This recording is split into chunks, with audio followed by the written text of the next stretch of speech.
Whether a landlord or a tenant in a commercial lease arrangement, the chances are that you will need to deal with dilapidations, most commonly as a result of the tenant's failure to adhere to their lease clauses in order to protect the value of the landlord's asset. Commonly, at around lease end, a landlord will instruct their surveyor to prepare a schedule of dilapidations, which is a document which will often form the basis of a financial settlement between the landlord and the tenant to compensate for the tenant's lease breaches. This is, however, only the first stage of a process designed to get to the bottom of whether a landlord really has suffered a loss, and if so, to quantify this loss.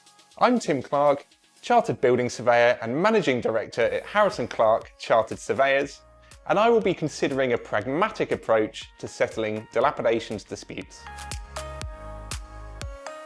Firstly, no video on this issue could fail to clarify that there are two key pieces of guidance when it comes to dilapidations. This is such a common type of disagreement that the courts have produced a structure for settling dilapidations disputes. Formally, this is known as the Pre-Action Protocol for claims for damages in relation to the physical state of commercial property at termination of a tenancy. Since this hasn't been incredibly snappily named, more often than not, this is known as the Dilapidations Protocol. The protocol sets out a series of steps to be taken by each party, along with some suggested timescales. The purpose of the Dilapidations Protocol is to encourage early agreement on as many items as possible, such that in the unlikely event a dilapidations dispute proceeds to trial, the court is tasked with deciding as little as possible, freeing up court time. If a party at trial fails to adhere to the protocol's requirements, this will be considered only at costs stage. While it's important to take heed of the protocol's requirements, there is little to no prospect of many claims proceeding to trial, so while I would never say that the protocol should be ignored, there is in reality little benefit about getting excited about things like the 56 and 28-day deadlines, and in reality, these deadlines are often missed for a number of reasons. The other principled guidance is a document from the RICS entitled Dilapidations in England and Wales. We are currently on the 7th edition. This is slightly more nuts and boltsy and sets out best practice formats for presenting dilapidations claims and responses,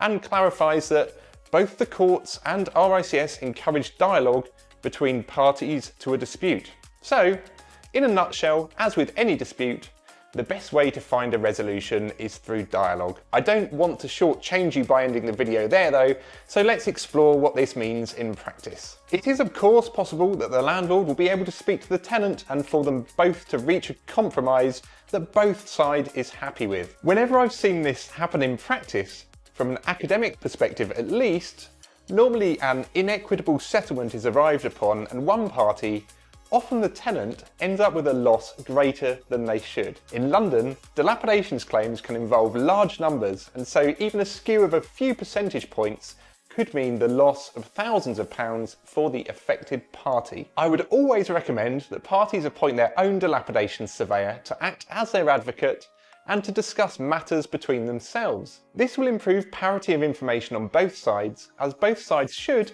in theory at least, have a detailed understanding of the dilapidations process. The two experienced surveyors entering into dialogue should end up with a settlement that a court would endorse without the high costs that court-decided disputes entail. As a side note, you need to do your homework and make sure you're appointing a true dilapidation specialist, and that dilapidations isn't just a service line occasionally dusted off by the surveyor involved. Initially, the surveyors will consider each item in a schedule of dilapidations individually and assess whether those items have led to the landlord suffering a loss. They will document their thoughts in a Scott schedule, which is essentially a spreadsheet which grows each time a party adds their notes to it. This is a great way to find common ground, and it is easy to see from a Scott schedule where the areas of contention remain. If the surveyors feel they are reaching a deadlock, they will need to meet in person, ideally on site. This type of meeting is always on a without prejudice basis, as it's important for surveyors to be able to speak freely,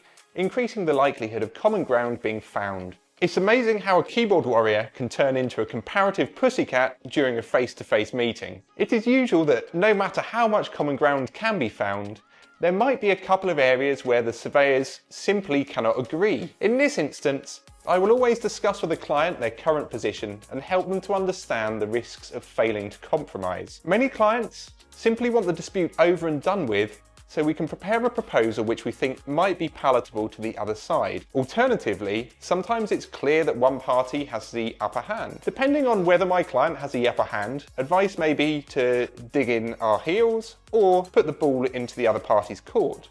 If not, it may be time to dust off the checkbook to bring matters to a conclusion.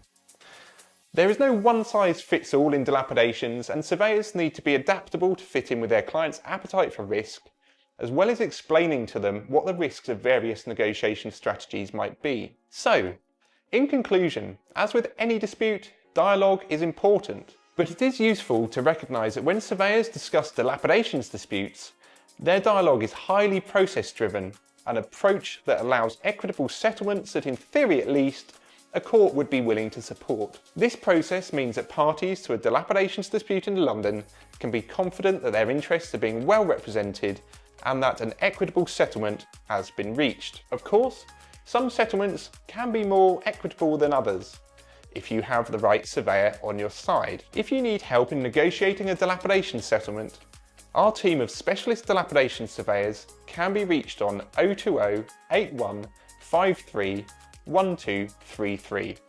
We look forward to discussing your dilapidations issues with you.